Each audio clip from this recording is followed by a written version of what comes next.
Salut les champis! Ça fait longtemps qu'on n'a pas eu de jour férié, pas vrai?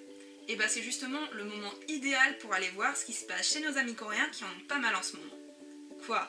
Vous croyez réellement que les Coréens n'avaient pas de jour férié? Eh ben si, mais pas de panique, je vais tout vous expliquer.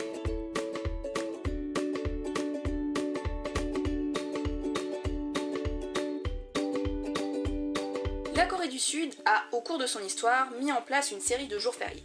Toutes les sources françaises que j'ai consultées les divisaient en deux catégories. Les jours fériés civils d'un côté et les fêtes religieuses de l'autre. Pour moi, ça se divise plus en fêtes populaires traditionnelles et fêtes civiles et historiques, parce que classer le Nouvel An lunaire et Noël ensemble dans la catégorie des fêtes religieuses me semble un peu bizarre. Heureusement pour nous, le Wikipédia anglophone a une autre forme de catégorisation qui va me permettre de vous expliquer pourquoi et comment on célèbre ces jours. On va commencer par les fêtes qu'on a en commun avec eux. La plus évidente, et dont je ne parlerai que brièvement, puisque j'ai prévu d'en parler plus en détail dans une autre vidéo, c'est Noël. Ça peut nous paraître évident que le 25 décembre soit férié, mais en Corée du Sud, il ne l'est que depuis 1945. C'est donc assez récent. Le 1er janvier est également férié, là non plus, rien de surprenant pour nous. Ce qui peut être plus surprenant, c'est qu'on a deux autres jours fériés en commun. Enfin, plus ou moins. Je dis plus ou moins car ces deux jours sont le 1er mai et le 15 août. Mais bien que le 1er mai soit comme pour nous la fête du travail, le 15 août n'a rien, mais alors rien à voir avec l'Ascension, fête chrétienne de nos contrées. Le 15 août en Corée, c'est le jour de la libération, ou de l'indépendance. Rien de religieux donc. En fait, on célèbre le 15 août 1945, le jour où la Corée fut libérée de l'empire colonial japonais, mais également le 15 août 1948, jour de la création de la République de Corée. Cette fête est donc très importante et me permet de vous présenter deux aspects de la célébration de certains jours fériés en Corée du Sud.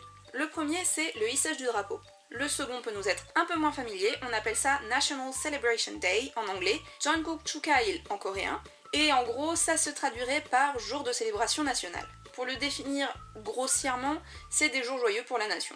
Le hissage du drapeau est systématique pour les 5 jours de célébration nationale répertoriés, dont le 15 août fait d'ailleurs partie. Les autres jours de célébration nationale sont le 1er mars, ou Samil pour les connaisseurs, dont je parlerai plus en détail une autre fois. Ensuite, on a le 17 juillet, jour de la Constitution, qui a la particularité de ne pas être férié. Se suit ensuite le 3 octobre, qui célèbre la fondation de la première nation coréenne, Kojoseon. Puis le 9 octobre, jour du Hangul, l'alphabet coréen.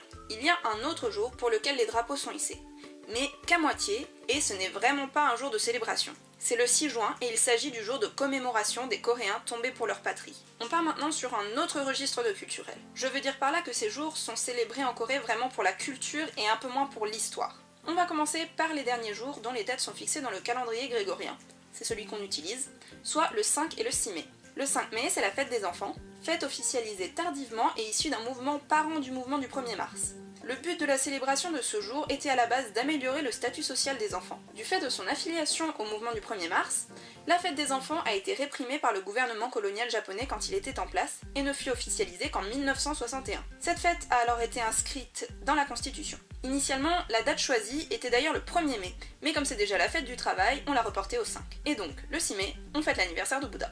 Pour les fêtes inscrites dans le calendrier lunaire et non grégorien, on trouve d'abord une fête à présent bien connue des Occidentaux, le Nouvel An lunaire, ou Nouvel An chinois. On fête la nouvelle année lunaire le premier jour du premier mois. Logique. Mais du coup, le calendrier lunaire et grégorien n'étant pas alignés, ça donne un Nouvel An lunaire entre fin janvier et début février, et la date n'est pas la même d'une année à l'autre. Il faut d'ailleurs aussi noter que pour cette fête, 3 jours sont fériés.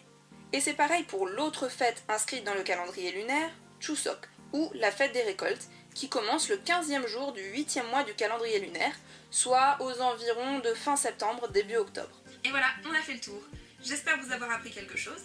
Je vous laisse quelques sources en description qui m'ont aidé à écrire cet épisode, et moi je vous dis à la prochaine. Bye!